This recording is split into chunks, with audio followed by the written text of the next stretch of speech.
Hi everybody. This video is, I'm going to read some notes that I took in the 80s. I used to attend these Science of Mind lectures. Science of Mind is not Scientology. Science of Mind is the Church of Religious Science that was, I think it was started in the 1930s by Ernest Holmes. And he wrote a book called The Science of Mind, which was really like one of the foundations for the current positive thinking and creating through affirmation, kind of a philosophy that is becoming more mainstream today, the belief in that. And this particular lecture I took notes on. I didn't always take notes, and I've kept it all these years, and I'd like to read from it because these words I think are just gold. And I want to read from it because I'd make sure I don't want to miss anything. Okay. This, he talks about the force of your thoughts. The subtle force of my thoughts is the real thing. When you start thinking about your thoughts, they become more powerful. Respect your thoughts because they are powerful. You better have your gloves on when you're dealing with your thoughts like they're electric wires. What is meant by managing my thoughts? It's like shepherds guard their sheep, so you should be like a shepherd and guard your thoughts.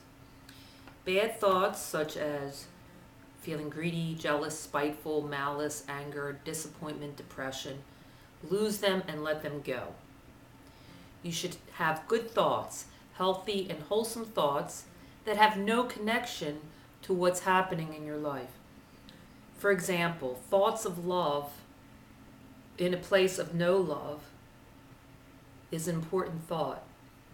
Spiritual thoughts of love are healing.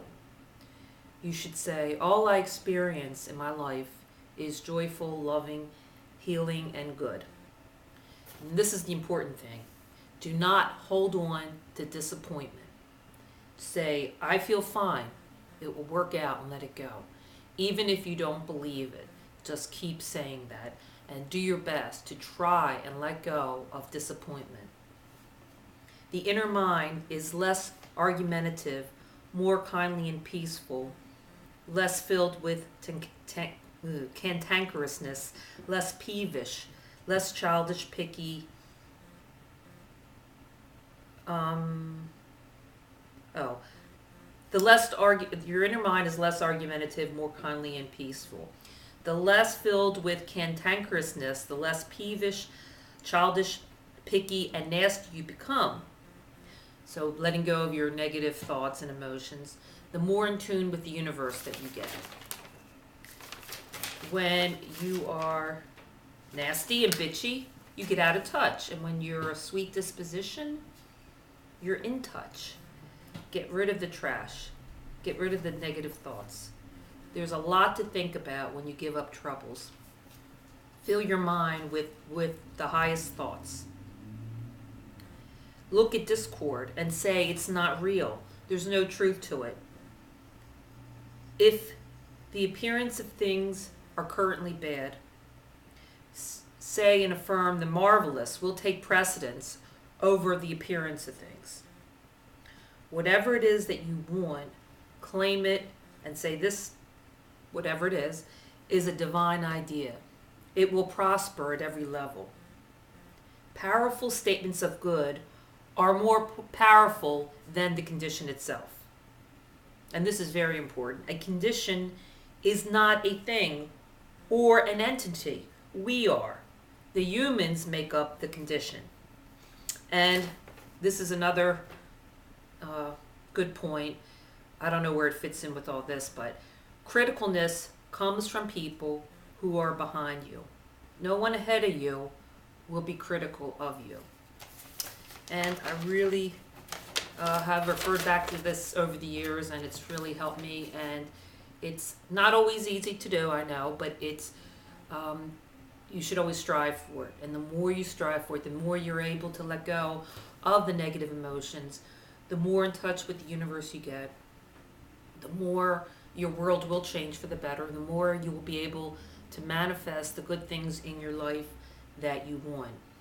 And a lot of people, they talk negative, and if you ask them about it, they say, well, I'm just being realistic.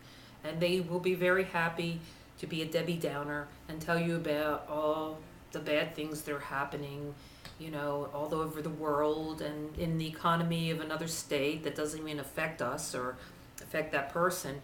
And it's, if you ask them that, they'll say, well, I'm just speaking the truth. I'm just speaking reality.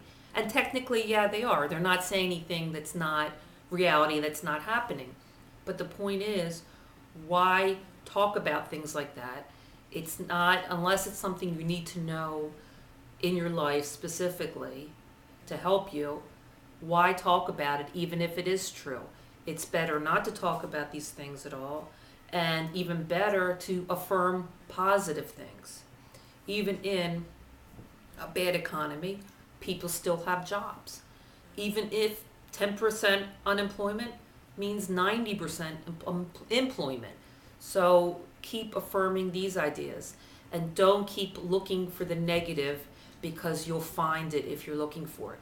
You'll find it even when the economy is going good. You'll find examples of the bad economy places. You'll find whatever it is, no matter how good things are going currently where you live or in your life. If you're looking for bad things somewhere in the country, in the world, anywhere, you're going to find it. And whatever you focus on expands. So you have to keep your thoughts positive and think positive thoughts, even if things are not going positive in the world, even if things are not positive in your life. What is more important than reality is your affirmations, and your powerful thoughts of good will take precedent over what technically is currently the reality. And we'll be talking more about this in my future videos. Thank you.